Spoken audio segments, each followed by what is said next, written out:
ان کے حج کا 24واں سال تھا، ان کے ساتھ ان کا ایک بھتیجا بھی۔ جب حاجی تلبیہ پڑھتا ہے، لبیک اللہم لبیک پڑھتا ہے، تو اس کے دائیں بائیں آگے پیچھے حجر شجر درخت وہ بھی اس کے ساتھ تسبیح پڑھتے ہیں اور یہ تلبیہ پڑھتے ہیں۔ یہ ایک تلبیہ کی خاصیت ہوتی ہے، اور تلبیہ کا مطلب یہ ہے کہ اے اللہ میں اب تیرے در پر حاضری دے رہا ہوں، میرے اس حج کو قبول فرما۔ یہ اس کا مقصد ہے، اس کا خلاصہ ہے۔ اسی لیے حدیث پاک میں پیارے آقا صلی اللہ علیہ وسلم نے فرمایا کہ جس حج میں کثرت سے تلبیہ پڑھا جائے وہ حج کے مقبول ہونے کی علامت ہوا کرتا ہے، اور یہاں تلبیہ ہی صحیح نہیں ہے، تلبیہ پڑھے گا کیا بندہ؟ تو بہرحال اللہ رب العزت یہ چاہتے ہیں کہ بندہ میرے پاس حاضر ہو تو پورے آداب کے ساتھ، رعایات کے ساتھ پیارے آقا صلی اللہ علیہ وسلم نے جو جس طریقے سے حج کیا ہے اس طریقے کو فالو کرتے ہوئے سنت کے مطابق حج کرے، تو پھر اس کا حج حج مقبول بنے گا۔ حج کر لینا بہت بڑا کام نہیں ہے، حج کو اللہ کی بارگاہ میں قبول کروا لینا یہ بڑا کام اور بڑی عبادت۔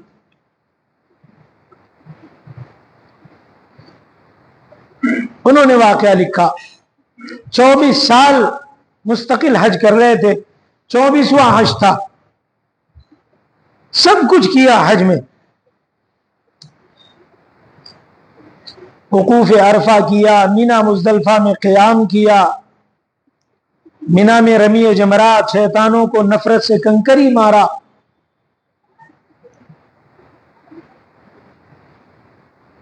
اور اس کے بعد اللہ کے دربار میں جب کہتے ہیں کہ لبیک اللہم لبیک،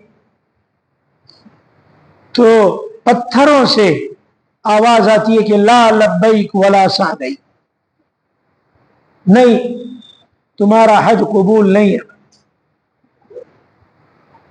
24 سال ہو گئے حج کرتے ہوئے، اس سال بھتیجا ساتھ میں تھا، اللہ نے اسے بھی آواز سنوا دی۔ اس نے کہا چچا یہ کیا سن رہا ہوں میں؟ آپ جب کہتے ہیں لبیک تو آواز ادھر ادھر سے آتی ہے لا لبیک، کہ نہیں مجھے قبول نہیں۔ تو چچا نے کہا کہ بھتیجے تو نے بھی سن لیا، تیرے بھی کانوں میں آواز آئی، اور ان کی آنکھوں سے آنسو جاری ہو گئے اور کہنے لگے کہ بھتیجے 24 سال سے میں یہی آواز اپنے کانوں میں سن رہا ہوں، 24واں میرا حج ہے، اور ہر سال جب میں اللہ سے کہتا ہوں کہ لبیک تو اللہ کہتے ہیں کہ تیری حاضری مجھے قبول نہیں، تیرا لبیک مجھے قبول نہیں، تیری عبادت مجھے قبول نہیں۔ بھتیجے نے کہا کہ پھر چچا جان حج کا کیا فائدہ تمہارے؟ 24 سال سے تم حج کر رہے ہو اور ادھر سے کوئی حاضری نہیں ہو رہی، قبول نہیں ہو رہا۔ تو کہنے لگے بھتیجے اچھا ٹھیک ہے بات تو صحیح ہے، لیکن یہ بھی تو بتاؤ مجھے کہ اس دربار کے سوا کوئی اور دربار ہے؟ میں کہاں جاؤں، کس سے کہوں، کس سے فریاد کروں؟ ہر سال میں یہ سنتا ہوں، رو لیتا ہوں اور رو کر واپس ہو جاتا ہوں۔ بھتیجے نے کہا کہ چچا وجہ تو بتائیے، آپ کی زندگی میں کوئی ایسا معاملہ پیش آیا کہ جس کی بنیاد پر یہ آواز آتی ہے؟ اور یہ آواز علماء نے کتابوں میں لکھا ہے کہ اللہ نے اب بند کر دیا، ورنہ یہ آواز وہاں کے در و دیوار سے، شجر سے، حجر سے، پہاڑوں سے، مینا میں مزدلفہ میں یہ آواز آیا کرتی تھی حاجی کے لیے۔ جب حاجی کہتا لبیک تو آواز آتی لبیک، قبول ہو گیا۔ جب حاجی کہتا لبیک، اللہ کو قبول نہ کرنا ہوتا، لا لبیک کی آواز آتی۔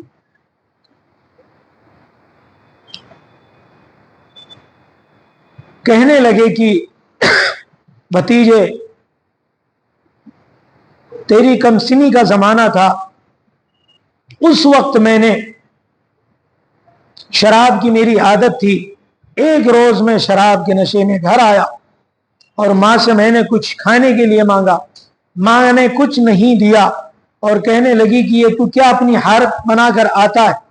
اسی نشے میں نے ماں کو ایک زوردار تھپڑ مارا اور پھر ماں اسی کی وجہ سے گھر میں جو تنور جل رہا تھا اس میں گر گئی اور جل کر ختم ہو گئی۔ گاؤں والے آئے، انہوں نے نکالا، اسے کفنایا دفنایا۔ میں نشے میں اتنا دھت تھا کہ مجھے پتہ بھی نہ چلا۔ دوسرے روز جب میرا نشہ اترا تو گاؤں والوں نے مجھ پر لعنت ملامت تو کی، خود میری بیوی اپنا سامان سب کچھ سمیٹ کر جانے لگی۔ میں نے پوچھا کہاں جا رہی؟ کہا جو وہ ماں جس نے اپنے کوکھ میں 9 مہینے رکھا، جس نے دودھ پلایا، پال پوس کر بڑا کیا، جب تو اس کا نہ بن سکا تو میرا جیون ساتھی کیا بنے گا؟ تیرے ساتھ رہنے سے کیا فائدہ؟ اس وقت میری آنکھ کھلی اور میں نے بیوی سے کہا کہ کیا ہوا میرے ماں کا؟ اس نے سارا حال بتایا۔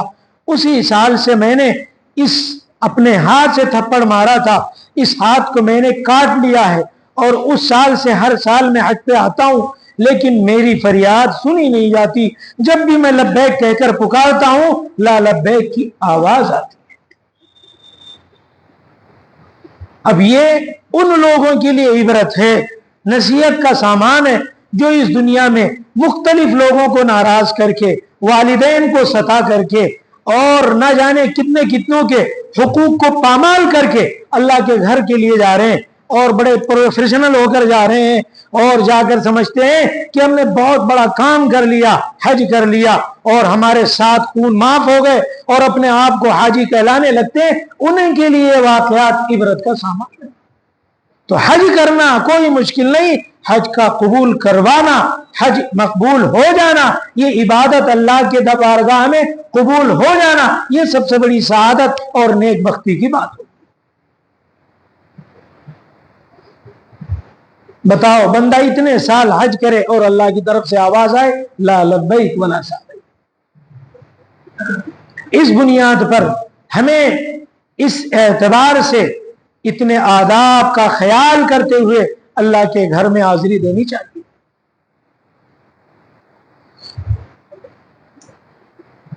حکایات اولیاء کے اندر حضرت جنید بغدادی رحمۃ اللہ علیہ، اللہ ان کی قبر کو نور سے منور فرمائے، شیخ الاولیاء میں سے ہیں۔ ان کے پاس ان کی مجلس میں ایک شخص آیا اور کہنے لگا کہ حضرت میرے لیے دعا فرما دے، میں حج پہ جانا چاہتا ہوں۔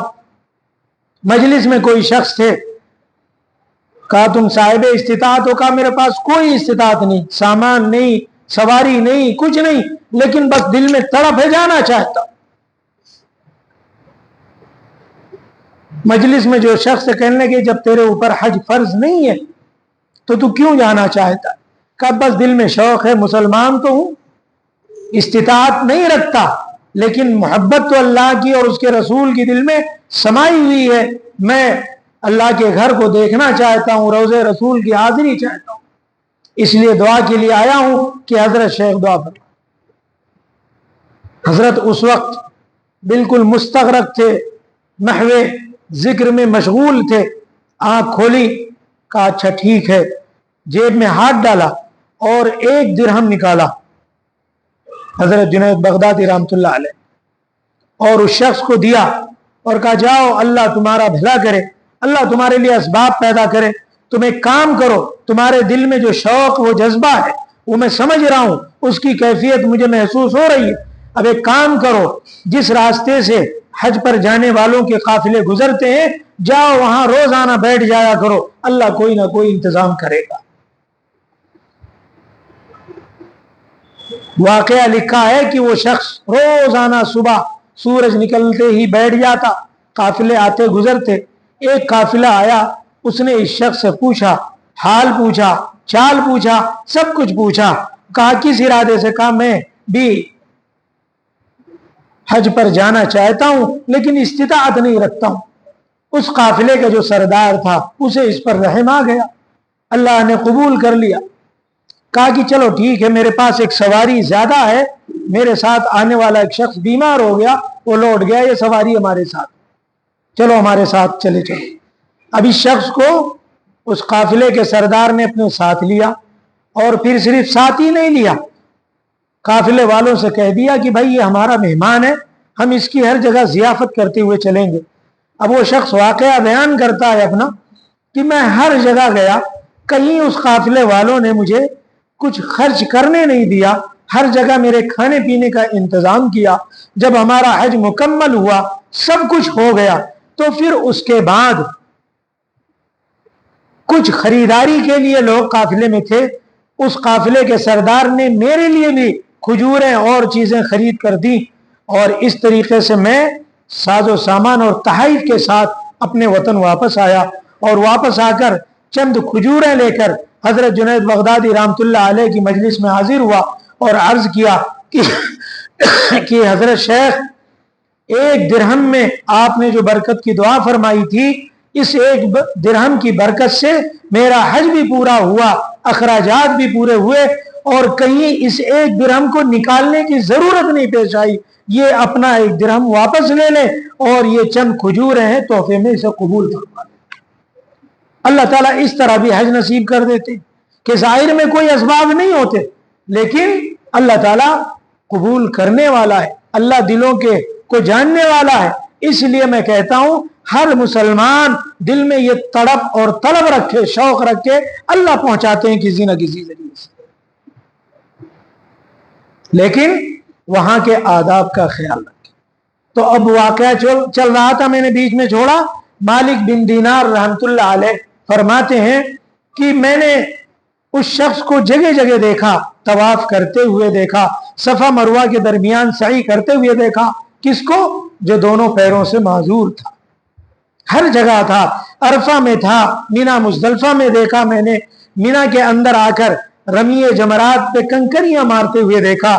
کنکری مارنے کے بعد اب جو کام بچتا ہے قربانی کا، سارے لوگ اس وقت قربانیاں اپنی اپنی لے کر جاتے تھے اور وہیں مینا میں قربانی کیا کرتے تھے۔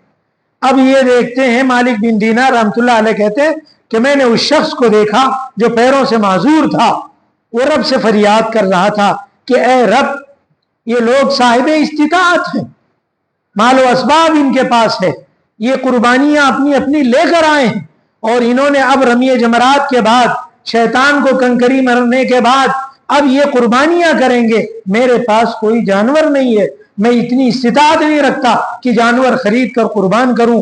ہاں اے رب، میں یہ ہے کہ میرے پاس میری اپنی جان ہے جو تیری ایک امانت ہے، اور میں یہ چاہتا ہوں کہ لوگ قربانیاں کریں اور جانوروں کی کا نذرانہ پیش کریں، اور اے رب میں یہ چاہتا ہوں کہ تو میری جان اپنے قربانی کے بغیر قبول کر لے، اور میں اپنی جان تیرے بارگاہ میں نذرانہ کرنا چاہتا ہوں۔ مالک بن دینار رحمت اللہ علیہ کہتے ہیں میں بغور سماعت کر رہا تھا، اور میں نے دیکھا کہ اللہ کی نظروں میں اتنا مقبول بندہ کوئی مجھے نظر نہیں آیا۔